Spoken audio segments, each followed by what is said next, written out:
तो कल कोई भी गद्दारी करेगा और हम बड़े नेता जाकर उनके घर में चाय पियेंगे तो कार्यकर्ता क्या सोचेंगे। मैं कार्यकर्ताओं के भावना के बारे में बोल रहा था कि कार्यकर्ता को अच्छा नहीं लगता। पवार साहब सबसे सीनियर हैं, लेकिन कल जो घटना घटी है राउत साहब ने भी बयान दिए हैं, जो उनको दुख हुआ है वो व्यक्त हुआ है। और हम यही चाहते हैं कि कोई भी महाराष्ट्र से जो महाराष्ट्र लूट रहा है और जो राम मंदिर लूट रहा है उसके साथ ना बैठे।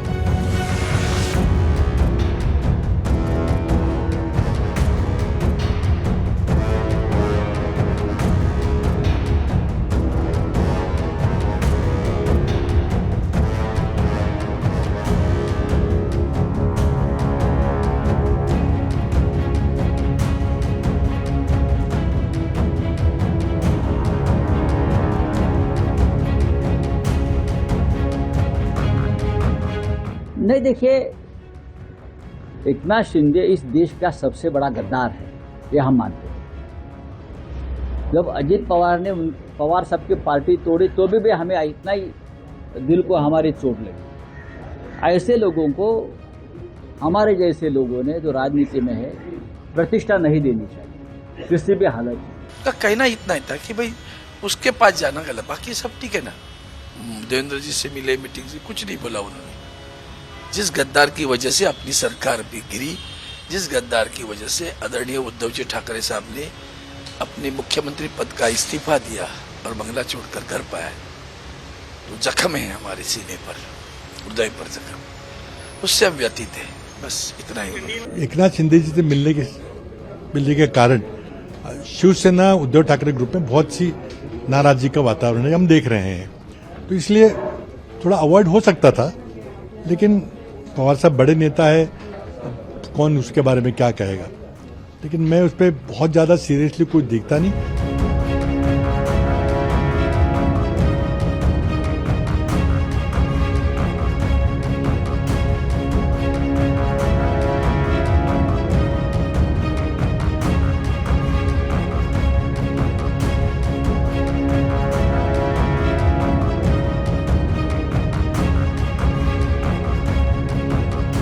पवार साहब खुद वहाँ पे मुख्यमंत्री रहे हैं और जिस टाइम से वो मुख्यमंत्री या राजनीति करते, वो टाइम बहुत अलग था।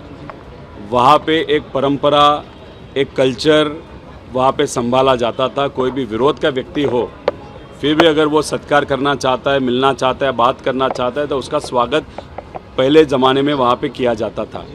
तो उस ज़माने में पवार साहब ने राजनीति की है और पवार साहब आज राजनीति से बहुत ऊपर है, अभी स्टेट्समैन है, मतलब देश के नेता है। इसलिए पवार साहब ने जब यहाँ पे आए थे, एक तो एकनाथ शिंदे जी ने उनका सत्कार किया, वो उनका बड़प्पन। दूसरी बात, पवार साहब को चलने के लिए दिक्कत थी, इसीलिए कहा जाए तो सबसे पास वाला जो वहाँ पे ऑफिस था वो एकनाथ शिंदे जी का था, तो पवार साहब वहाँ पे बैठे थे।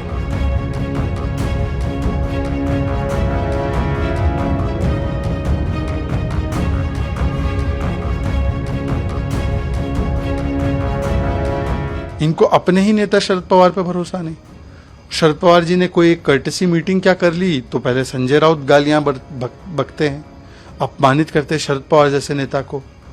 फिर उसके बाद हम देखते हैं कि नाना पटोले बोलते हैं नहीं ठीक है, कोई प्रॉब्लम नहीं, मीटिंग हुई तो। और अब उन्हीं को कॉन्ट्राडिक्ट करने के लिए हो सकता है पृथ्वीराज चौहान को राहुल गांधी ने बोला हो कि भाई आप और शरद पवार जी का इंसल्ट कीजिए। तो ये अलायंस में मिशन विशन नहीं है, ये केवल डिवीजन है। राहुल गांधी जो है अपने छोटे क्षेत्रीय दलों को धमकी देते हैं, वो विलय करवाना चाहते हैं। अगर शरद पवार की पार्टी विलय ना करे तो पृथ्वीराज चौहान जैसे नेताओं से गाली दिलवाते हैं। अब श्रीमान शरद पवार जी एक कद्दावर नेता है, महाराष्ट्र के उप मुख्यमंत्री से मिलते हैं, तो क्या उद्धव ठाकरे को पूछ करके मिले किससे मिलना है किससे नहीं मिलना है? अरे उनकी अपनी जिंदगी है, राजनेता है, एक दल के प्रमुख को मिल रहे हैं तो स्वाभाविक है। ये स्कूल में जाने वाले बच्चे भी लड़ते झगड़ते इस प्रकार से नहीं।